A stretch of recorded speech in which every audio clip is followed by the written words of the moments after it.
As was pointed out in the introduction, we're talking to each other here because this is the venue of the North Macedonian-Hungarian joint government meeting. What's the reason for this?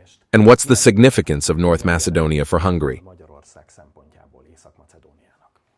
Indeed, we're here now, near a lakeside town called Ohrid. We know very little about North Macedonia, but when you come here, you become interested in learning more about it. It's a fantastic country, the size of Transdanubia, but with more than 200 mountain peaks rising to over 2,000 meters. I recommend making the trip here to everyone whose life, time and money enable them to do so. As the name of the country itself clearly suggests, North Macedonia is a complicated place. It has emerged through a conflict. It used to be called Macedonia, but then they had to change the name to North Macedonia because of the conflict with the Greeks. I too have to be careful not to make a mistake on that, because it could lead to an international fracas. And now they're in a dispute with the Bulgarians, who are blocking their EU membership process, also because of ethnic, national minority disputes. Hungary is holding the rotating presidency of the European Union, so I'd say that it's obligatory to go to those countries that are in the most difficult situations, that are in a difficult position in terms of joining the EU and to help in resolving ongoing conflicts. This is one of the reasons we're here, but there are more important reasons. Because the EU presidency will pass like the common cold, but there are issues, such as migration, that won't leave us so easily. Perhaps not everyone remembers this, but during the Great Migration Rush and invasion of Europe and Hungary in 2015-16, the migration route that came from Serbia to Hungary came up from here, from Macedonia, towards Serbia. So we're talking about an important country because it lies on the busiest route for illegal migration. And at that time, the Macedonians were of great help to Hungary. And without them, we probably wouldn't have been able to control the migrant invasion. And then good cooperation developed between us because we were able to send Hungarian border guards to the southern border of Macedonia so that together we could protect our borders and ourselves from migration. And there's a third reason that we're here. This is the importance of the country's geographical location in economic terms.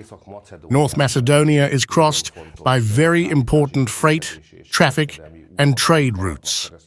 If we want to get our products, our goods from Hungary to the sea, one of the most important routes is through the Balkans, through North Macedonia, to Greece, to the Greek ports. This is why it's important to have good economic cooperation between our two countries. How does the development of economic relations fit in with this, even with the policy of economic neutrality, which you spoke about at length at a conference on Wednesday? Well, economic neutrality is a new term, which we're all still getting used to, even I am, and I'm trying to introduce it.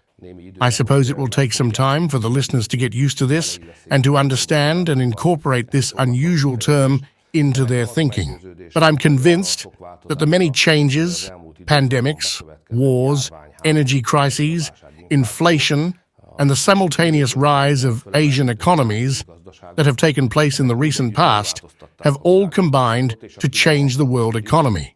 And I think that those who don't adapt, who don't change themselves, who don't try new things, will be the losers in this change. And just as it won the previous decade, the decade between 2010 and 2020, we would like Hungary to be able to win the decade ahead, the decade we're in now. To do so, we'll need new tools, new methods, and a new economic policy. We call this new economic policy an economic policy of neutrality or a neutral economic policy. What this means is that Hungary must protect itself against the trend that we see in the world today, whereby the world economy is being broken up into blocks.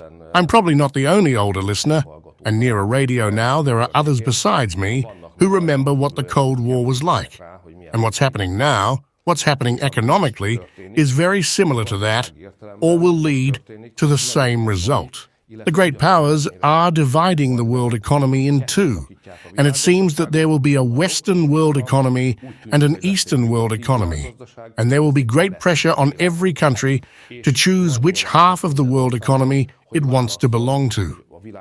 Economic neutrality means that we must avoid this pressure, we must protect ourselves from it. Hungary cannot join any bloc, any economic bloc. It's in Hungary's interest to have vigorous, robust, and deep trade and economic relations with both of the two emerging economic blocs. Economic neutrality is the practical implementation of this idea.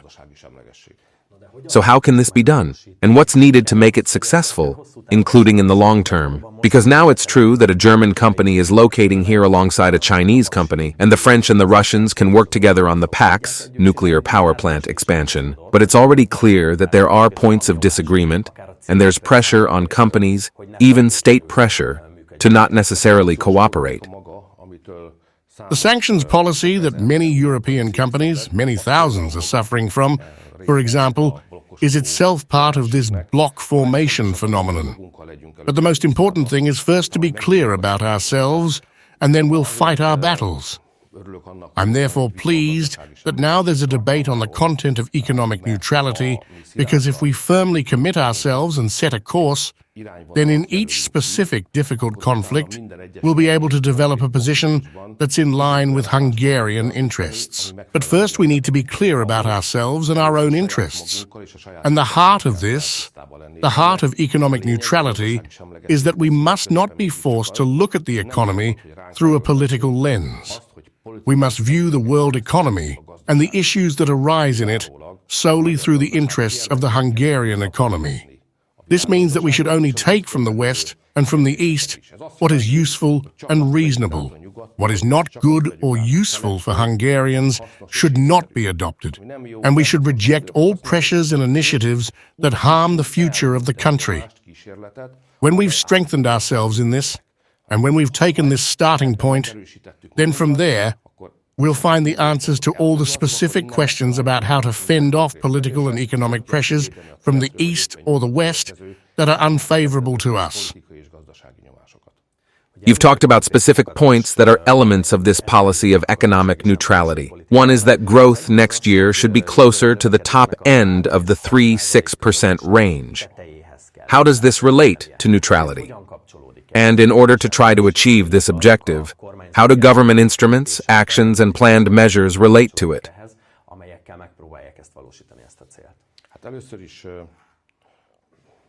First of all, it's perhaps worth remembering that bloc formation always slows down the growth of the world economy as a whole.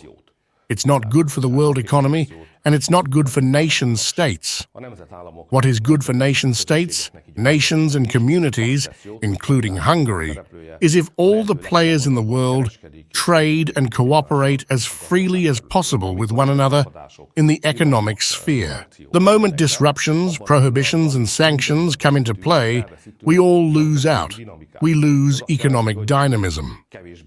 This means that our economies grow at a slower pace. I think that Europe is on a suicidal path and traveling quite quickly when it responds to the rise of Asia and its own economic difficulties with bloc formation. All the more qualified European economists agree that politicians who want to form blocs in the world economy are taking the European people and the European economy in the wrong direction. Most recently, this fact has been brought into sharp focus by a study by the former president of the European Central Bank, President Draghi. I'm trying to convince my colleagues in Europe that we shouldn't go down that path, but they're under a lot of pressure, and economic neutrality is not yet as close to everyone's heart or as visible to them as it is in Hungary. Let's not forget that here, our disadvantage is in fact our advantage. We used to live in a world economy that formed blocs. Well, we remember socialism, we remember Comecon, when there was a capitalist world economy and a socialist world economy. And then there was COCOM, which was a technology list, according to which certain products couldn't be transferred to us from the West. Therefore, Hungary didn't have access to the latest technology and was left behind, left out of Western development. So we have personal experience of what bloc formation leads to and how in the end everyone loses. Now, to return to your question, we must make it clear that however the world economy forms into blocs, it's in our interest for Hungary to remain at the forefront of technological development. We must continue to insist that the best cars in the world are made in Hungary and that the cars of the future are made in Hungary. It's important that the most modern cutting-edge technologies for the production and storage of green energy are present in Hungary, and, if possible, we should produce them here. It's important that we produce and export such energy and such equipment. It's important that we aren't left behind in the digitalization wave, which is the next major stage in the development of the world economy. We should have the highest number of digital official documents and the most extensive digital public administration. So regardless of whether an idea, a device, an invention, or an innovation comes from the East or the West, it's important to us that if it's good, or indeed the best, Hungary should somehow be part of it. When we talk about this new economic policy, new era, new situation, new economic policy, we need to think about things that we've not tried before. For example, I'll say one simple thing. We've always laid emphasis and spent a lot of money on supporting Hungary's students who want to study. We have a very broad student loan program. But up until now, there's been no attention or effort directed towards giving a start in their careers to those who haven't gone to university, but who are young people in skilled trades, for example. So there's certainly the need to start a workers' loan program for young people. Then there's the question of access to a home, to owning a home. A new approach, which is what I'm talking about here, also means that it's not enough to strengthen the old elements in this, but that young people must also be given the opportunity to own their own home through new instruments. In addition, we must continue to assert that after all, the basis of the economy is the family. And therefore, if we get our economic policy right, we must double the tax credit for families with children in 1 or 2 steps as early as next year, in 2025. And there will be a number of other elements in this new economic policy, such as opportunities for small and medium-sized enterprises and state programs for capital provision, in which we try to alleviate the traditional lack of capital for small and medium-sized enterprises, especially for competitive SMEs. If all this works together, then we'll see what you've mentioned. The Hungarian economy can grow in the 3–5% range. We're now above 1%, somewhere between 1 and 2%. Even with this, we're among the front-runners in Europe.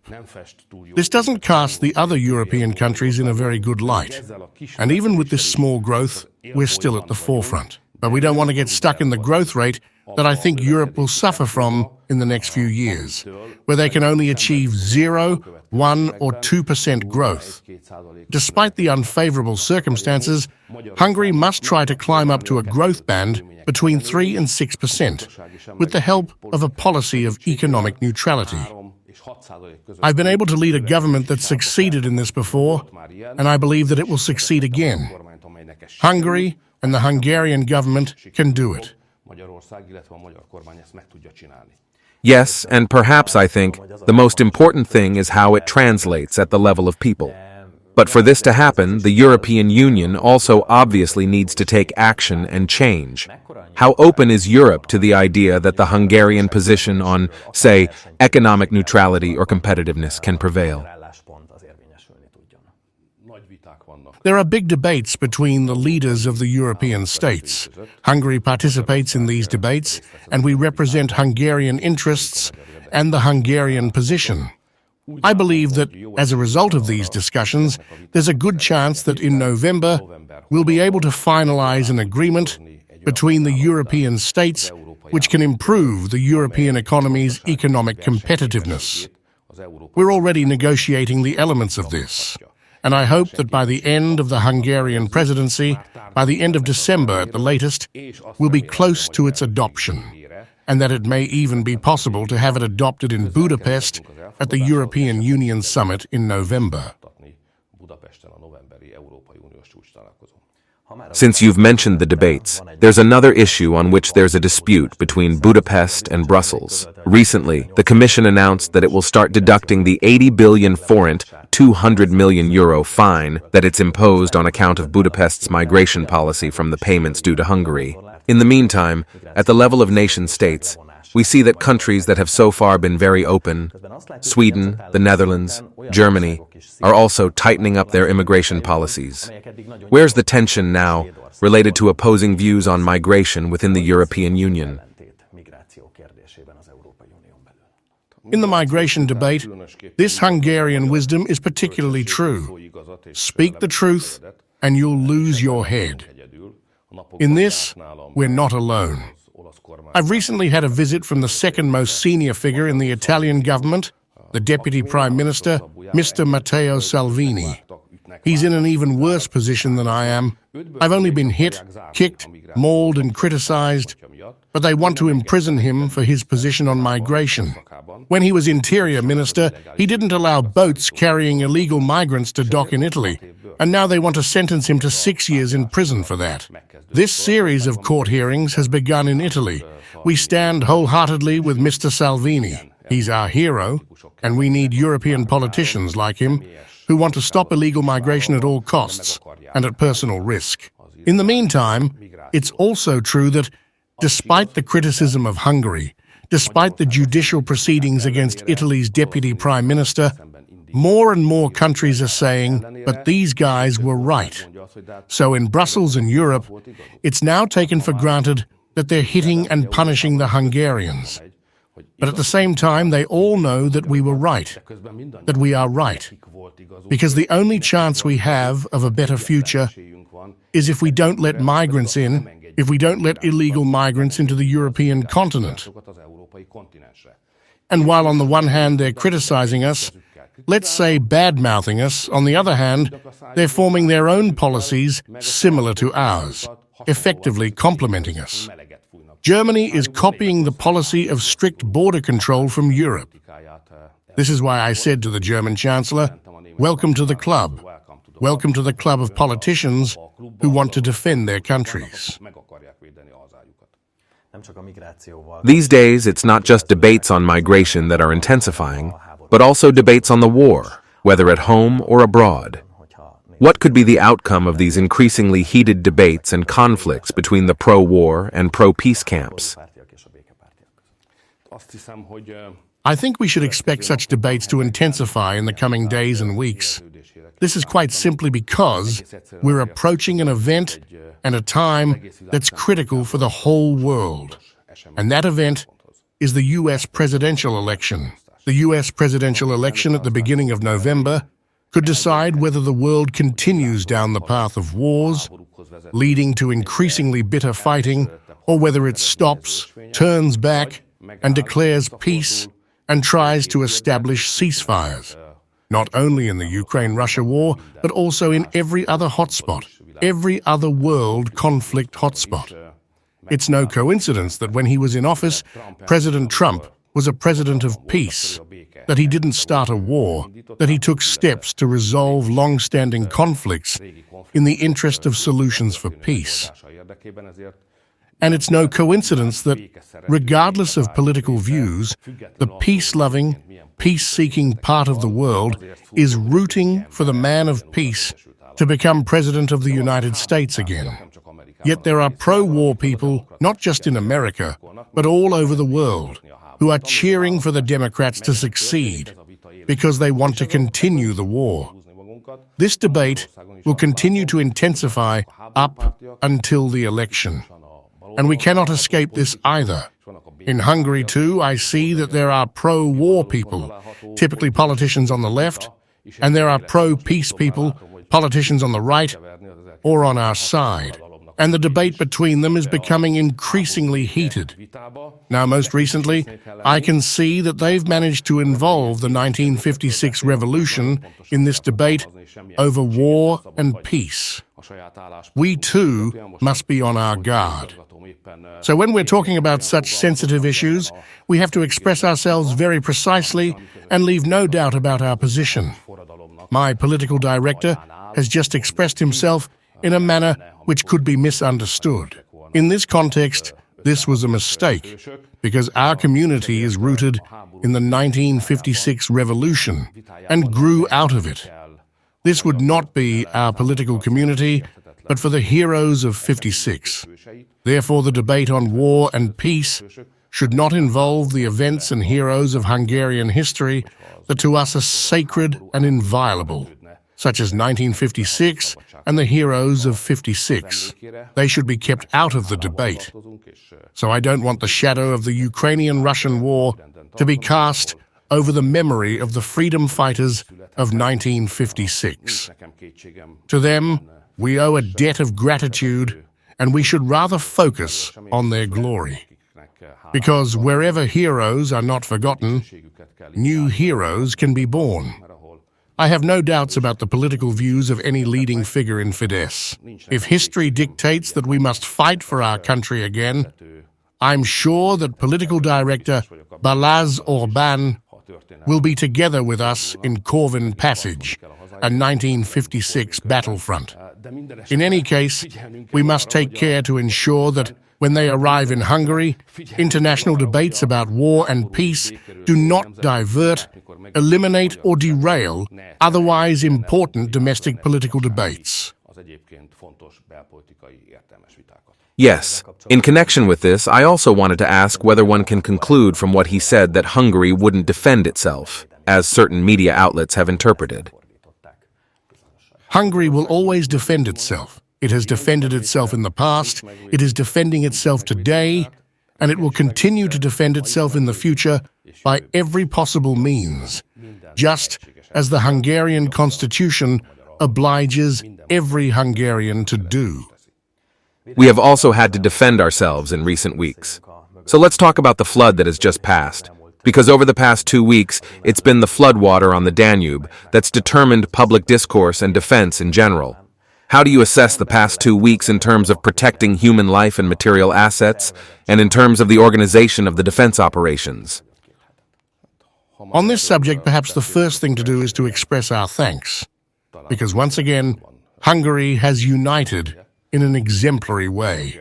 Somehow, in times of calm, this is less possible, but in troubled times, and when trouble strikes, Hungarians are perhaps more capable of uniting than anyone else in Europe. When we say that the country has united in an exemplary way, we're putting it mildly. So the first word of thanks must go to the volunteers, the water management experts, the police, the disaster relief workers, the firefighters, the soldiers. To everyone who assisted in the defense operations, Hungary has once again managed to defend itself. And there were many people working in the background, taking care of the supplies, transport and so on, for those working on the flood defense front lines. This was probably the second biggest Danube flood in Hungary's history. Just as now, in 2013, it was my duty to direct the defense operations during the biggest ever Danube flood. And the comparison I can make is that now the Hungarian state is in much better condition than it was in 2013. We managed to defend ourselves against that big one, but this time we managed to avert disaster more easily. So compared to 10 years ago, the Hungarian state is now more efficient, better organized, and better prepared. In the past 10 years, we've supplemented our defense lines, built several kilometers of mobile flood barriers, and prepared for the rapid construction of temporary defenses. Even now, in just a few days, we threw 2 million sandbags into the path of the flood and reinforced flood barriers, using 55,000 tons of sand. Thousands of people were involved in the work, and this produced results. Because you can see that in surrounding countries, the floods caused a lot of damage and claimed lives. In neighboring countries, between 20 and 30 people have died as a result of the floods on the Danube, and there's been very serious material damage. In Hungary, there was no loss of life and only moderate material damage. I can say that Hungary has passed the flood defense test with flying colors, and it had the heart and expertise to succeed. Not much time has passed, and I don't know how much time there's been for review, but at what points, either on the flood barriers or in other areas, do you see the possible need for further reinforcement? So what are the lessons that can be used in the coming period? I don't want to bore the listeners with the details of our work, but after a flood, the government always receives a report from the Water Management Authority. This is always a serious technical document in which the water management authorities clearly describe what was good, where the weak points were, what needs to be done quickly in the coming period, and what needs to be done in the medium term. The government then turns the Water Management Authority's recommendations into an action plan, and we take the necessary steps. This has been the case with all previous floods, and it will be the case again.